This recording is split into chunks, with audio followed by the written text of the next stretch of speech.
नमस्कार। वेबिनार में जुड़े सभी लोगों का स्वागत है। आज गिरनारी मंडल का 620 वेबिनार है। वेबिनार नंबर 620 620 का वेबिनार है। आज के वक्ता है अहमदाबाद से वैद्य श्री सुधेंदु त्रिपाठी साहब, जो आज जीवनचर्या, खान पान की आदतें और स्वास्थ्य विचार भाग 5 में दंत धावन के बारे में चर्चा करेंगे, वक्तव्य देंगे। तो वैद्य श्री सुधेंदु त्रिपाठी साहब से अनुरोध है कि वो अपना वक्तव्य आप शुरू कर सकते हैं। जय धन्वंतरी।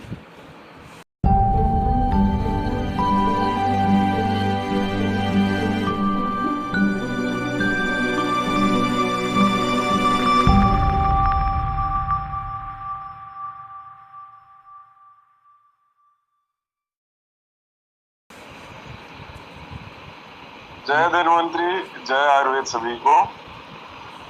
बहुत बहुत धन्यवाद सर, आपने ये मौका दिया है।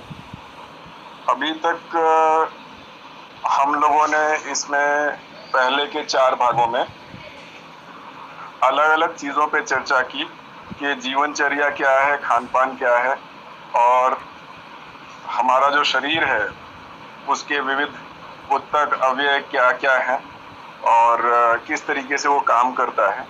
उसके अलावा हम लोगों ने उषापान और मलोत्सर्ग पे बात की। आज जो बात करेंगे वो बात करेंगे दंत धावन पे और गंडूश पे। तो शुरू करने से पहले मैं इष्ट देव का ध्यान करता हूँ। ओम त्र्यंबकम यजामहे सुगंधिम पुष्टिवर्धनम उर्वारुकमेव बंधनान् मृत्युर्मुक्षीयमामृतात्। गुरुदेव को प्रणाम करते हुए ओम गुरुर्ब्रह्मा गुरुर्विष्णु गुरुर्देवो महेश्वर गुरुर् साक्षात् परम ब्रह्म तस्मै श्री गुरुवे नमः।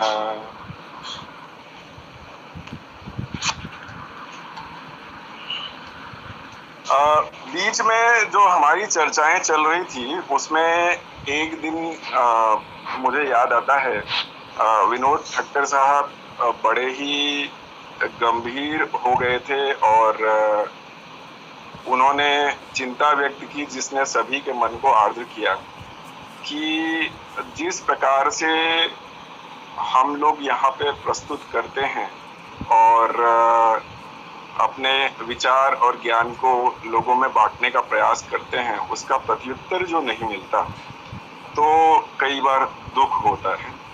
तो सोचने योग्य जो बात है उसको मैं पहले रखता हूँ और फिर शुरू करता हूँ। तो सोचने योग्य बातें अगर हम देखते हैं तो ये समझ में आता है कि पौधे और वनस्पतियां सबसे ज्यादा दान करने वाले जीव हैं। हालांकि उनको जीवित नहीं माना जाता, लेकिन फल हो, पत्तियां हो, उनके तने हो, उनकी जड़ें हो, लगभग हर एक भाग का प्रयोग किसी भी पौधे का कुछ न कुछ है। और फिर भी जो हमारे पंचायतन के इष्ट देव हैं, सूर्य नारायण हैं, बाकी लोग हैं, उनको छोड़ दिया जाए, जल को छोड़ दिया जाए, पंचतत्वों को छोड़ दिया जाए, तो उसके बाद जो सर्वाधिक दान करने वाले जीव हैं वो पेड़ पौधे हैं। और हमारा आयुर्वेद भी काफी हद तक इन पे बहुत निर्भर करता है। और पौधे और वनस्पतियां जब हम लोग ये फलों का प्रयोग कर रहे होते हैं या इन सब चीजों का प्रयोग कर रहे होते हैं तो कभी ये नहीं सोच रहे होते कि कोई हमारा एक पेड़ भी लगाएगा या नहीं लगाएगा। लेकिन वो फल देना बंद नहीं कर देता, वो बीज उत्पन्न करना बंद नहीं कर देता। आप देखिए कि बरगद का पेड़ हम लोग पूजते हैं, पीपल का पेड़ हम लोग पूजते हैं, लेकिन अगर घर आंगन में लगाना हो, और आज तो घर आंगन जो है फ्लैट्स के रूप में है, लेकिन अगर किसी के पास 6-7 फुट 10 फुट भी जगह हो तो वहां पे लगाने से डरता है।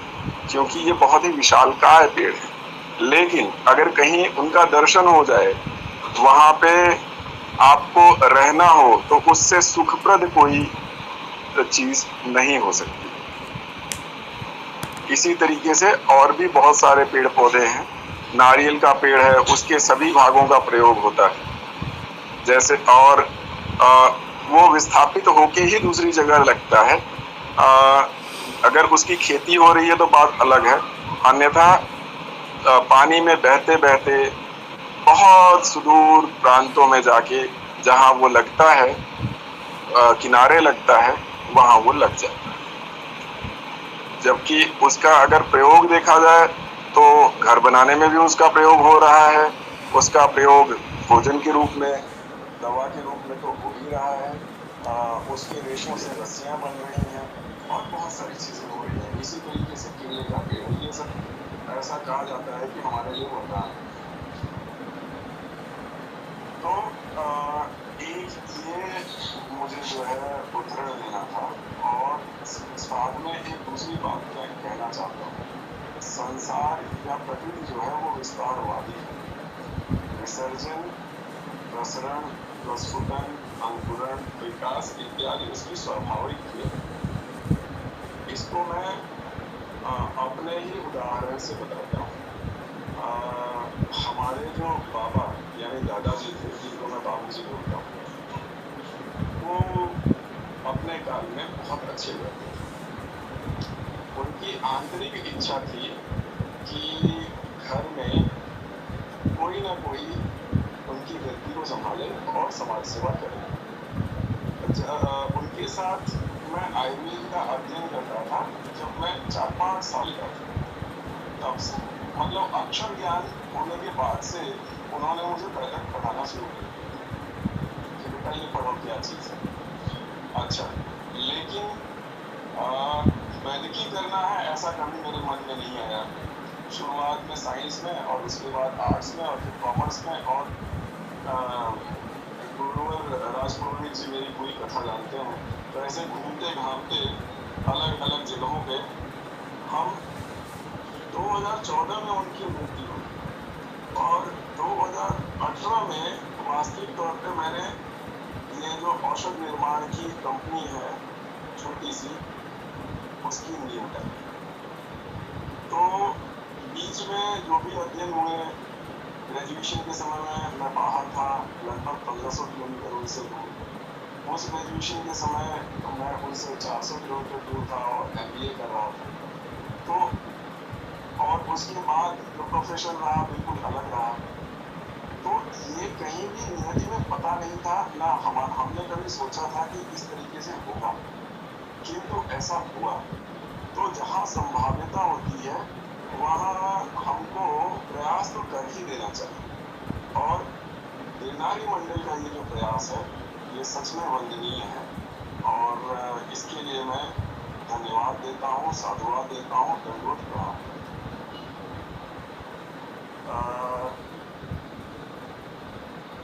अब आगे बढ़ते हैं।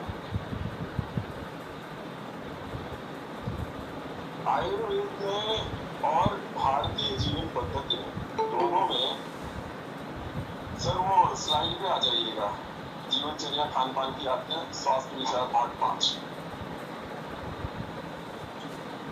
जी।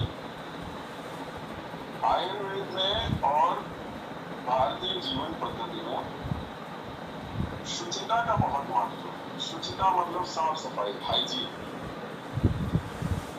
और हमारी जीवन पद्धति अगर हम देखें तो, या पूजा पद्धति भी देखें तो उसमें जल का प्रयोग होता है। हस्त प्रक्षालनम, न्यास, गोविंद का ध्यान, और उसके बाद वापस हस्त प्रक्षालन, देवी देवताओं को स्नान कराना, और स्नान कराने के बाद शुद्ध जलम आचमनीयम समर्पयामि। ये सारी चीजें कहीं ना कहीं शुचिता की ओर इंगित करती है, और उसका एक अच्छे जीवन को बिताने के लिए कितना महत्व है उसको भी इंगित करती है। तो उसी में जो शुरुआत होती है दिनचर्या की, तो पहले होती है उषापान यानी जल का पान। भोर में सुबह में उठकर मलोत्सर्ग यानी मल का त्याग, शरीर में जो भी मल अलग अलग तरीके के बने उनका त्याग हो जाए। उसके बाद आती है बात दंत धावन की। दंत धावन यानी दांतों को धोना, और जिह्वा निर्लेखन यानी जीभ को साफ करना। आगे बढ़ते हैं।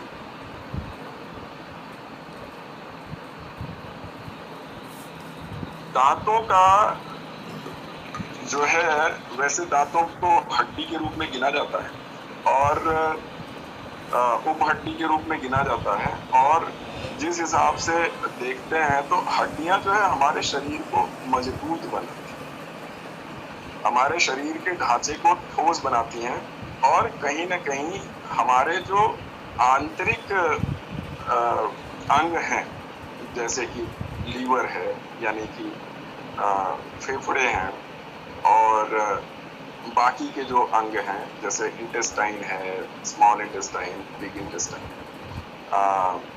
जिसको आंतें बोलते हैं, गुर्दे हैं, किडनीज, इन सब का संरक्षण करने का काम विशेष तौर पे हड्डियां कर रही हैं। इसके अलावा तो पूरे शरीर को खड़ा करने का काम भी हड्डियां कर रही हैं।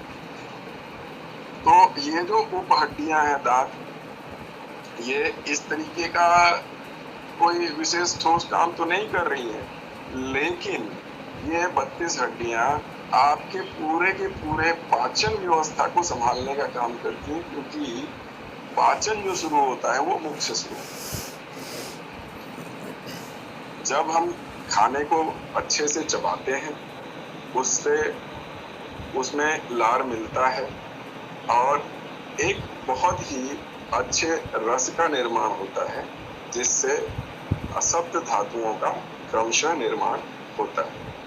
और जितना अच्छा रस होगा उतना अच्छा रक्त होगा, उतना अच्छा मज्जा होगा, उतने अच्छे अस्थि होगी, उतना अच्छा वीर्य होगा। तो इस हिसाब से दांतों का जो काम है वो एक नींव के पत्थर जैसा काम है, और इनकी देखरेख करना भी उतना ही महत्वपूर्ण है। दांत अगर कमजोर होते हैं, टूट जाते हैं, तो खाने में दिक्कत होती है, देखने में सुशोभन में भी, चेहरे की बनावट में भी कहीं न कहीं कमी आ जाती है, बुढ़ापा जल्दी झलकने लगता है। अगर उनमें सड़न है तो मुंह से दुर्गंध आती है। तो इन सब से बचने के लिए दंत धावन की आवश्यकता होती है। दांतों को मजबूत बनाए रखने के लिए आजकल की स्थिति में बाजार में तरह तरह के हर्बल और केमिकल टूथपेस्ट का उपयोग हो रहा है, पाउडर भी मौजूद है। ऐसे में ज्यादातर औषधीय गुणों से भरपूर नीम के दातून या अन्य दातून को नजरअंदाज करके हम लोग इन पेस्टों का प्रयोग करते हैं। ये दांतों की सेहत के लिहाज से उतना अच्छा नहीं है। वैसा ऐसा हम करते क्यों हैं? तो करते इसलिए है कि कौन रोज जाके दातुन तोड़े और कौन उसको पूछे और उसके बाद उससे दातुन करे। ये रोज करने के लिए आज की शहरी व्यवस्था में, और जिस हिसाब से हम लोगों ने पेड़ों की कटाई की, और उस हिसाब से ये थोड़ी सी दिक्कत लोगों को नजर आती है, और कहीं ना कहीं आज का जीवन बड़ा ही सुविधा भोगी हो गया। सुविधा भोगी मतलब जितना ज्यादा सुविधा मिल जाए उतना अच्छा। इसीलिए शहरीकरण हो रहा है और इसीलिए लोग शहरों की तरफ भाग भी रहे हैं। जितना सुविधाएं मिले उतना अच्छा, तो इसलिए शहर की तरफ भागते हैं। तो इसको आगे ले चलते हैं, देखते हैं। आयुर्वेद में वर्णित दंत धावन की विधि में अर्क, न्यग्रोध, खदिर, करंज, नीम, बबूल, आदि कीड़ों की बंदी की दातून करने के लिए कटुतिक्त रस का प्रयोग किया जाता है। अब प्रश्न यह उठता है कि कट या तिक्त रसों से प्रधान धातु ही क्यों? दरअसल मधुर, अम्ल, लवण रस कफ दोष की वृद्धि करते हैं, जबकि कटु, तिक्त, कसैला रस कफ दोष का नाश करते हैं। आयुर्वेद में मुख प्रदेश को कफ का आधिक्य स्थान कहा गया है। सुबह का काल भी कफ प्रधान होता है एवं पूरी रात सोने के कारण मुख के अंदर कफ जमा हो जाता है। इसलिए शास्त्र में कफ दोष का नाश करने वाले कटु, तिक्त एवं कसैले प्रधान रस वाली दातून का प्रयोग करने के लिए कहा जाता है। पर आज समाज में लोग मधुर रस प्रधान टूथपेस्टों का यूज करने लगे। अभी बीच में काफी लोगों ने कंपनियों ने ऐड निकालना शुरू किया कि क्या आपके टूथपेस्ट में नमक है, तो वो कहीं ना कहीं आयुर्वेद के प्रति उठती सजगता के कारण दिख रहा है। लेकिन ज्यादातर टूथपेस्ट जो पहले से है और जो इनके कंपटीशन में आयुर्वेद की तरफ से भी आए, वो एक स्टैंडर्ड मेंटेन करने के लिए कुछ न कुछ मिठास का प्रयोग कर रहे हैं। कुछ टूथपेस्टों में नमक एवं अम्ल रस भी मिलाया जा रहा है। अम्ल या लवण रस दांतों को साफ कर देंगे, किंतु यह रस हमारे मसूड़ों को क्षति पहुंचा सकते हैं। इस स्थानों में इनका प्रयोग विचारणीय है।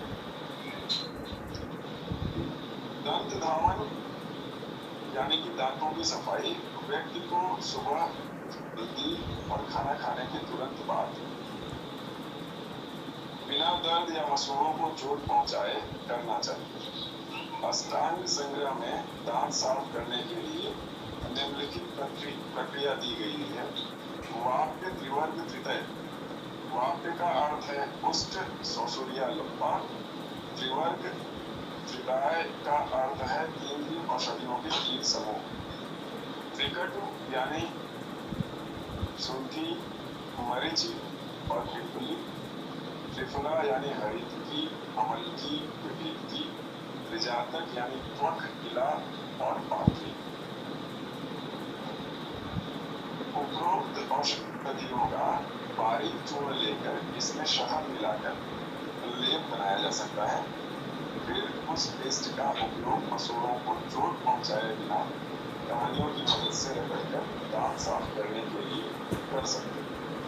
सबसे पहले दांतों की निचली पंक्ति को ब्रश करना चाहिए और उसके बाद ऊपरी पंक्ति को ब्रश करना चाहिए। दांतों की सफाई के लिए उपयोगी टहनियां जो है वो इस प्रकार है।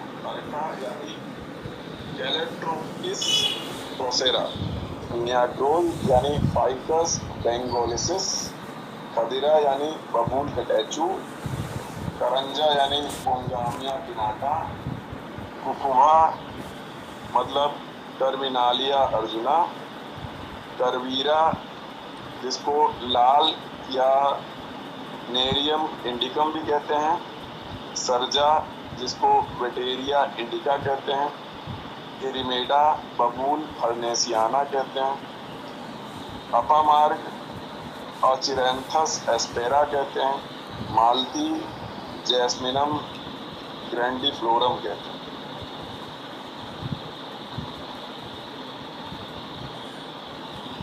इसके अलावा जो पारंपरिक तौर पे सामान्य जीवन में जड़ी बूटियां उपयोग में लाई जाती थी, जैसे वड़, बरगद का पेड़, विजयसार, मलाबार किनो या टेरोकार्पस मार्सुपियम, खादिर यानी सेंगेलिया का टैचू जिसको कत्था भी कहते हैं, करंज, पोंकाबिया पिनाटा, सर्ज या सरजा जिसको वेटेरिया इंडिका भी कहते हैं, एरिमेड, स्वीट अकेसिया, अगाड़ा यानी अचारंथिस एस्पेरा अभी अपन ने बात की, मालती, आग्नोसेमा हेनेई, अर्जुन की बात की हमने। कड़ुनिम्ब यानी कि जो हमारा सामान्य नीम है, कड़वा वाला। आंबा, मैंगाफेरा इंडिका। जामुन, इंडिका ब्लैकबेरी यानी जामुन का पेड़। और मोमो यानी मधुका इंडिका। दंत धावन जड़ी बूटियों का चयन व्यक्ति के खराब दोष और प्रकृति के अनुसार किया जाना चाहिए। दंत धावन के लिए विभिन्न जड़ी बूटियों का उपयोग करने से निम्नानुसार विशिष्ट स्वास्थ्य लाभ मिलते हैं।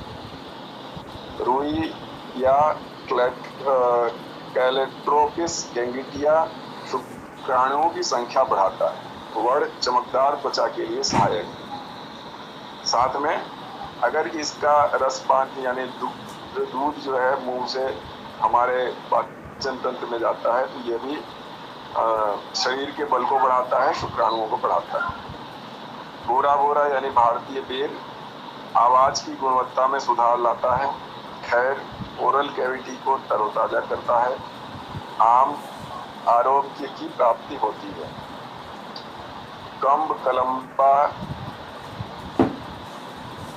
ध्रुति और मेधा को बढ़ाता है। चंपक आवाज और याददाश्त में सुधार लाता है। शिरीष जीवन की गुणवत्ता और मात्रा में सुधार लाता है। अघाड़ा ध्रुति मेधा प्रक्रिया में सुधार होता है। आवाज भी मजबूत होती है।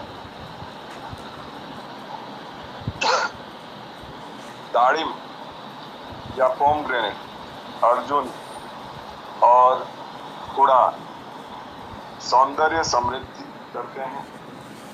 जाई, जिसको जैस्मिनम ऑफिसिनल और टगर वैलेरियाना वालिची और मंदार, ये बुरे सपनों से राहत देते हैं। ब्रश करने के लिए उपयुक्त टहनियों की लंबाई छोटी उंगली की परिधि के साथ 12 इंच होनी चाहिए। वे सीधे और गांठों से रहित होने चाहिए। इन्हें पवित्र स्थानों से एकत्र किया जाना चाहिए।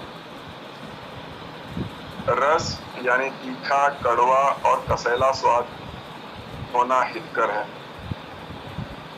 इसे कटु रस के रूप में जाना जाता है। तिक्त और कषाय वाली टहनियां ब्रश करने के लिए अच्छी मानी। दंत धावन के लाभ यह है कि वह मौखिक ताजगी प्रदान करता है। जीभ, दांत और मुंह में मौजूद अपशिष्ट साफ हो जाते हैं और स्वाद संवेदना में सुधार होता है। पूर्व या उत्तर की ओर मुंह करके दंत धावन करना श्रेयस्कर माना जाता है।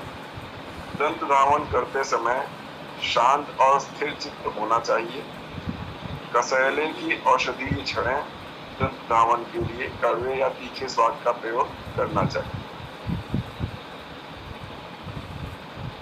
अच्छा, जो हम लोग दंत धावन की डंडिका की बात कर रहे हैं, जैसा बताया 12 इंच यानी कि 12 अंगुल के आसपास होना चाहिए।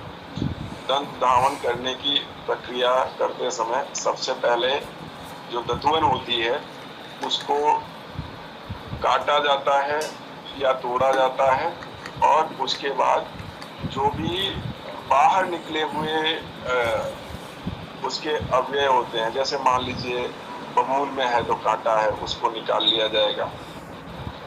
नीम में है तो हो सकता है वहां से कोई डंडी निकल रही हो तो उसको तोड़ लिया जाएगा। ऐसी सब चीजें तोड़ ली जाती है। उसके बाद उसको धोया जाता है। धोने के बाद उसको धीरे धीरे दांत में कूचा जाता है। कूचा जाने से, कूचना मतलब चबाना। जैसे हम चबाते हैं तो हमारे एक एक दांत का जोर जो है उस पे लगता है, और उस दंडिका का जो रस है हमारे दांतों की जड़ों में जाता है। अभी जितने भी कट और तिक्त प्रकार की दंडिकाएं हैं वो सारी की सारी एंटी पैरासिटिक है और साथ में एंटी इंफ्लेमेटरी है, और उसके साथ साथ मुख में जो व्याधियां होती हैं जैसे छाले पड़ना, दुर्गंध आना, उनको दूर करने वाली। तो इससे क्या होता है, जो एंटीबैक्टीरियल ग्रोथ के लिए उपयोगी होती है, मतलब बैक्टीरियल ग्रोथ नहीं होगी, और मान लीजिए कुछ सड़न वड़न है तो वो सब चीजें भी निकल जाती है। अच्छा, पूछ लेने के बाद जब उसका ब्रिसल, आजकल हम लोग जो ब्रश करते हैं तो ब्रश में बोलते हैं ब्रिसल 3 कैटेगरी का होता है, एक सॉफ्ट, एक मीडियम और एक हार्ड। ठीक है, तो एक्चुअल में पहले जो पारंपरिक तौर पे देखा जाए तो दंडिकाओं को भी इसी तरीके से गिना जाता है। तो जो भी कठोर पेड़ होते हैं उनके ब्रिसल्स हमेशा हार्ड होते हैं, उनको ज्यादा कूचना पड़ता है। लेकिन जिसको मजबूत दांत चाहिए उसको ऐसा करना चाहिए, जैसे नीम का पेड़। कुछ पेड़ सॉफ्ट होते हैं, उनकी टहनियां सॉफ्ट होती है, जैसे जामुन की टहनी सॉफ्ट होती है, इसकी करंज की टहनी सॉफ्ट होती है। जो दातून है उसके चयन का एक तरीका ये भी है कि भाई उसकी कूचिका बननी चाहिए। जितनी भी टहनियां हैं जिनकी कूचिका बनती है, साधारण नियम बता रहा हूँ, जितनी भी टहनियां हैं उनको कुचलने के बाद अगर कूचिका बनती है और वो कटु या तिक्त या कसैले प्रकार के स्वाद में है तो उनको आप दतुमन के रूप में ले सकते हैं। अच्छा, दूसरी चीज, इसके बाद क्या करना चाहिए कि हम जो ब्रश करते हैं तो एक ही ब्रश कई महीने तक चलता है, और उसके बाद जब वो पुराना हो जाता है, उसके ब्रशेस टूट जाते हैं या मुड़ जाते हैं, तब हम उसको फेंकते हैं। लेकिन जो दतुमन होता है वो एक बार प्रयोग करने के बाद, जैसे आज प्रयोग किया गया तो कल प्रयोग नहीं होगा, उस हिसाब से भी हाइजीन के हिसाब से वो बहुत ही अच्छा है। एक बार आपने उसको पूछा, उसकी जो ब्रिसल्स है वो बन गई, उसके बाद उससे दांत को रगड़ा जाता है, ऊपर से भी रगड़ा जाता है और अंदर की साइड से भी रगड़ा जाता है। इससे जो भी वहां जमाव है वो निकल जाता है। उसके बाद अगर योग्य लगे, कई लोग मैंने गांव में देखा है कि आधा आधा घंटा तक दतुमन करते हैं। उनके दांत इस प्रकार के हैं और ऐसी क्षमता रखते हैं, इसलिए वो ऐसा कर पाते हैं। एक बार कूची बनने के बाद, दांतों को रगड़ने के बाद उसको वापस तोड़ देते हैं, काट लेते हैं। तो इसमें कूचने का, काटने का प्रैक्टिस होता है आपके दांतों, और उनकी मजबूती बढ़ती है, उनकी जो जड़ें हैं वो ज्यादा मजबूत होती हैं। फिर उसको वापस कूची बनाते हैं, वापस करते हैं और दोबारा कूची बना के करते हैं। और जिनके दांत धीरे धीरे अब वृद्धावस्था के कारण या किसी अन्य कारण से कमजोर हो जाते हैं, वो एक बार या 2 बार करते हैं, या फिर सॉफ्ट टहनियों का प्रयोग। अच्छा, ये हो गया दंत धावक। उसके बाद जीव निर्लेखन। तो जीव निर्लेखन के लिए क्या किया जाता है, दतुमन जो है जहाँ पे कूची बनी है उस साइड से या फिर उसके अपोजिट साइड से, दोनों तरफ से बीच में से दांत के द्वारा ही फाड़ लिया जाए,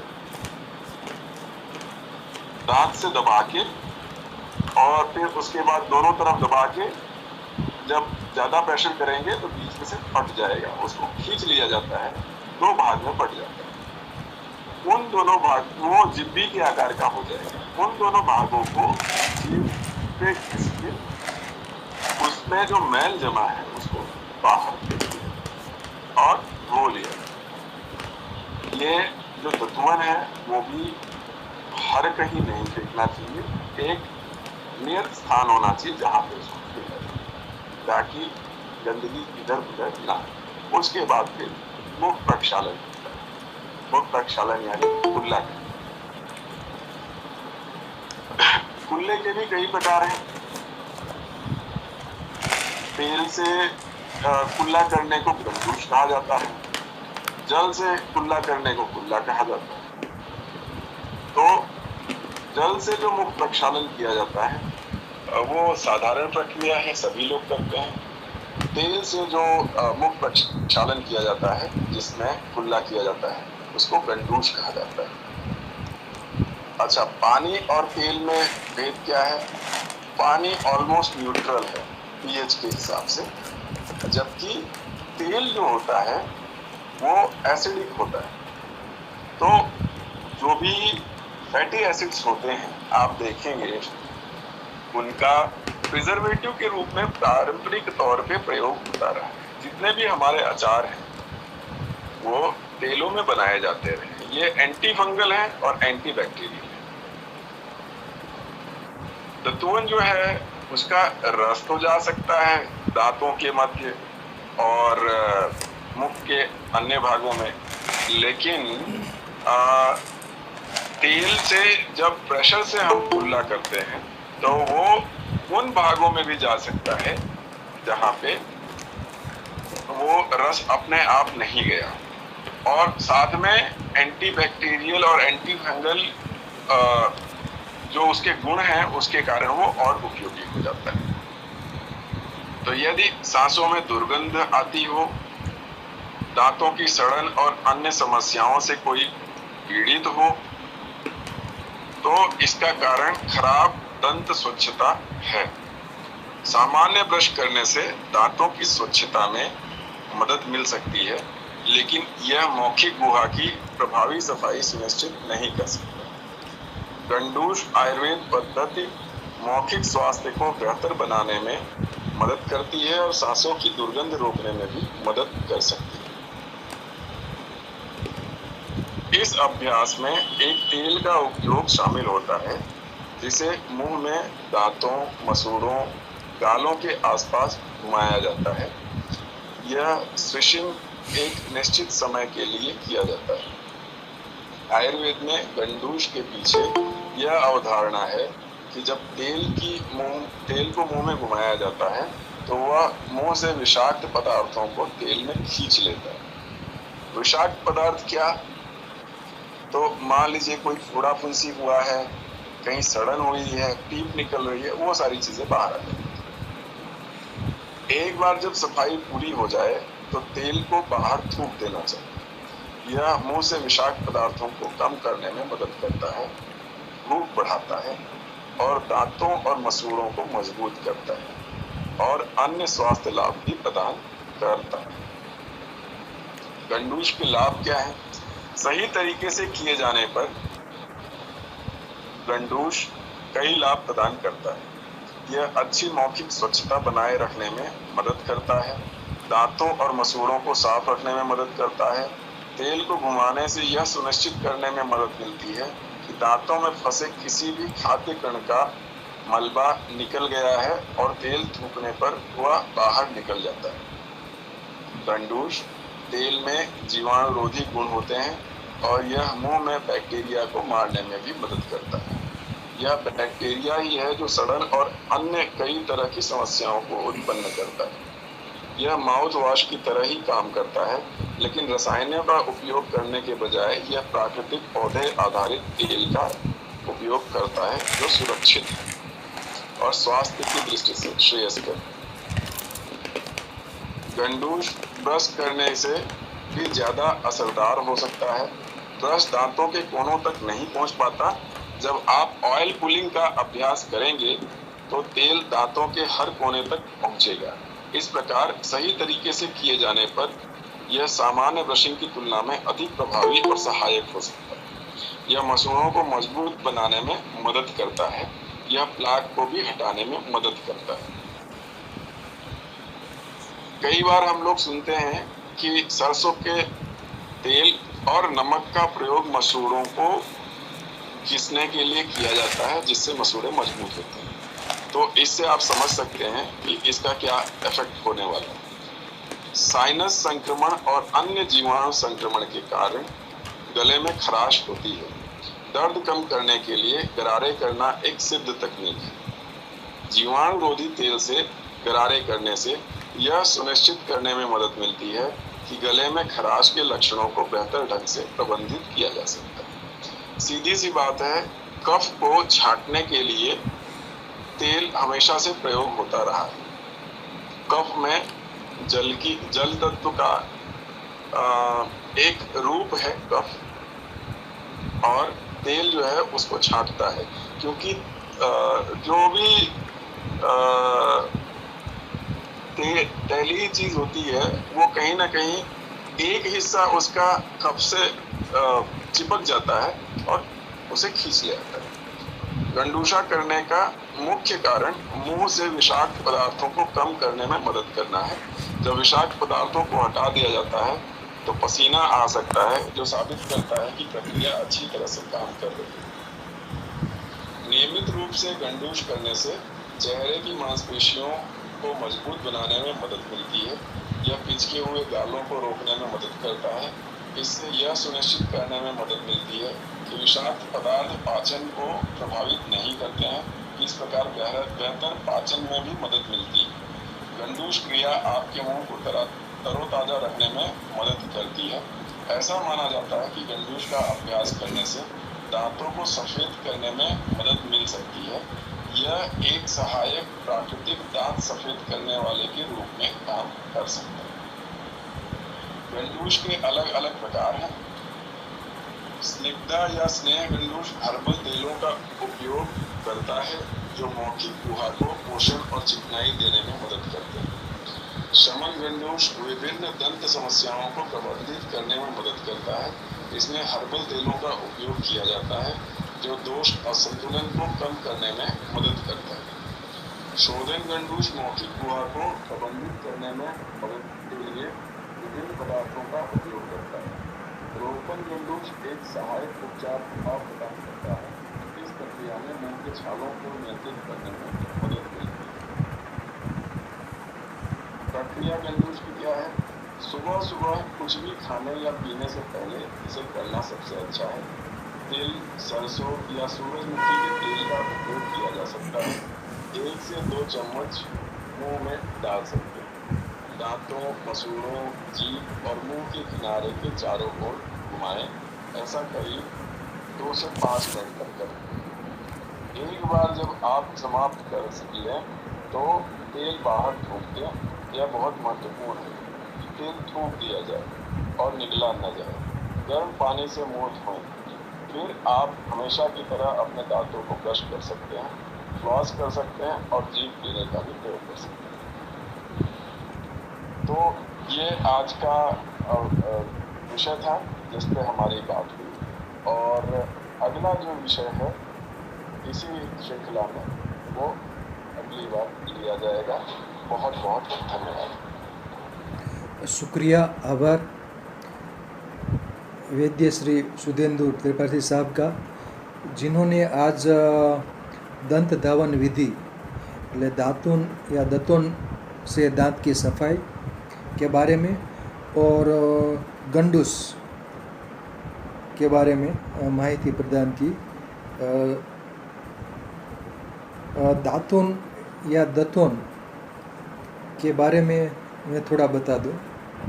मैंने गुजराती, हिंदी और इंग्लिश तीनों में बहुत सारे आर्टिकल लिखे हैं, और दातुन पे गुजराती में एक पुस्तिका भी प्रकाशित हुई है।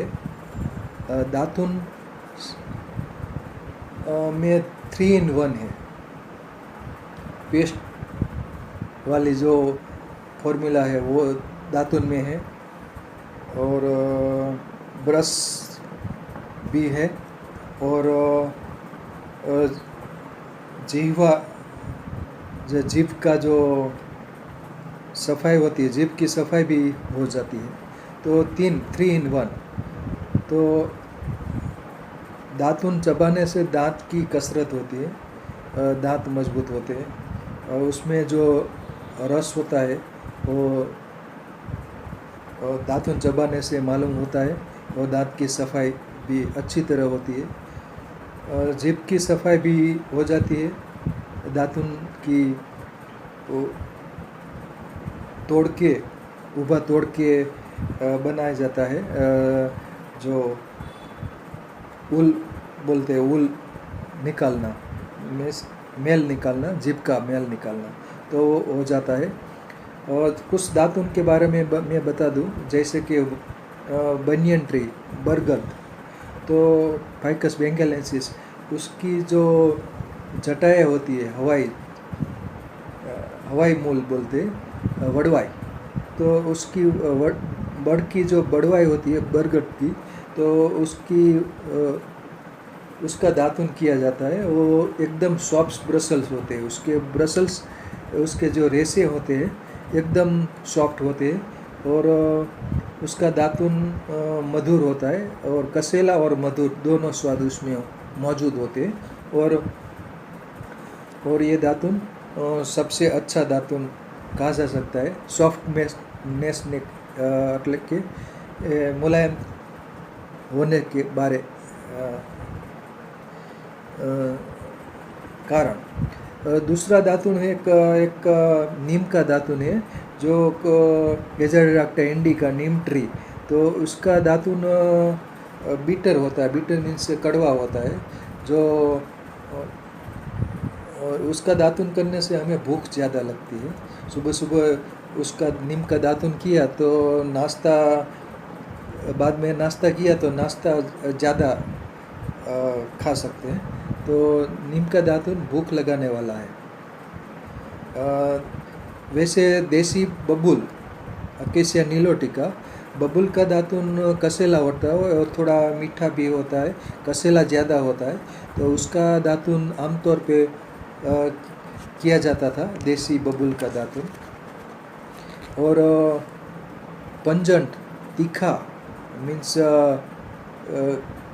कटु स्वाद, कटु मीन्स तीखा स्वाद, पंजंट, तो तीखा स्वाद में करंज का दातुन कर सकते हैं। करंज, डेरिस इंडिका, पोनगेमिया पिन्नाटा उसका नाम है, तो वो तो गुजरात में बहुत जगह उपलब्ध होता है, तो उसका दातुन किया जा सकता है, करंज का दातुन। दातुन को इंग्लिश में टूथब्रश बोलते हैं, हर्बल टूथब्रश। तो हर्बल टूथब्रश ट्री भी एक है, जो है साल्वाडोरा पर्सिका, उसको टूथब्रश ट्री बोलते, तो उसको मिसवाक भी बोलते। तो उसको खारी जार या मीठी जार दो कहते हैं लोकल लैंग्वेज में, तो उसको पीलू बोलते। पीलू का और मिसवाक का जो दातुन होता है उसका जड़ का दातुन किया जाता है। जड़ का दातुन बहुत पंजेंट होता है, मीन्स बहुत तीखा होता है। तीखा मीन्स कटु होता है, कटु मीन्स तीखा, पंजेंट। आयुर्वेद में त्रिकटु बोलते हैं, कटु मीन्स तीखा, पंजेंट। उसी तरह खेर का दातुन कर सकते हैं, और इमली का भी दातुन कर सकते हैं। इमली का दातुन हो सकता है, आंवला का दातुन होता है, गिलोय का दातुन भी कर सकते हैं। गिलोय की का दातुन जो बेल होती है, टिनोस्पोरा कॉर्डी या गिलोय, तो उसका दातुन भी कर सकते हैं सुबह सुबह, तो उससे भी भूख लगती है, क्योंकि वो उसका स्वाद कड़वा होता है। वैसे दाड़िम का दातुन हो सकता है, पुनिका ग्रेनेटम, दाड़िम। और महुड़ा बोलते हैं, महुआ, तो मधुका इंडिका, उसका दातुन कसेला और मीठा होता है। वैसे बकुल, बोरसली, मीमोसॉप्स इलेंजी, बोरसली का भी दातुन कर सकते हैं। जामुन का दातुन कर सकते हैं, वो भी कसेला और मीठा होता है। वैसे पीपर का दातुन हो सकता है, उदुम्बर का दातुन हो सकता है, कातनार का हो सकता है। वैसे बहुत सारी वनस्पति है जिसका दातुन हो सकता है। उस पौधे का भी दातुन कर सकते हैं, जैसे कि अघेड़ा, अपामार्क, चिरचिरा बोलते हैं, एकीरंथस एस्पेरा, ट्रैम्पिटा, रोटुंडोफिलिया, जिप्टा बोलते हैं, तो उसका दातुन भी कर सकते हैं। तो अच्छा रहा वक्तव्य, वैद्य श्री सुधेंदु त्रिपाठी साहब का। और अब वैद्य श्री विनोद भाई ठक्कर साहब से अनुरोध है कि वो 2 शब्द कहें। वैद्य श्री विनोद भाई ठक्कर साहब। ठक्कर साहब। नमस्कार। आज त्रिपाठी जी ने दंत धावन, जीवा लेखन और गंडूस, सब जानते हैं कि मुंह का द्वार जो है वो खान पान के लिए मुख सबसे पहले द्वार है, और अगर वहां से ही सही प्रक्रिया नहीं चल रही तो कई बीमारियों की जड़ दांत से, जीवा से, मुंह से जुड़ी हुई होती है।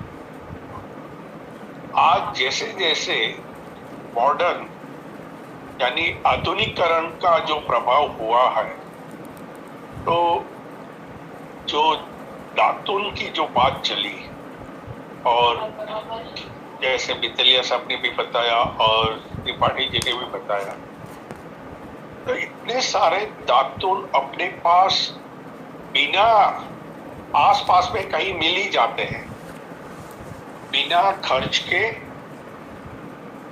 मॉडर्न की जो टूथपेस्ट और टूथपेस्ट से कई गुना ज्यादा उसके शरीर पे अच्छा परिणाम मिलता है। लेकिन क्या वजह हो गई, जैसे एक शब्द त्रिपाठी जी ने बताया था, आज सुख सुविधा, हर एक को जरा सी भी कष्ट झेलनी नहीं। अगर बैठे बैठे खाना मिलता है तो खड़े होके लेने जाने की भी तस्दी नहीं करते। ये आज की जीवन शैली बन गई।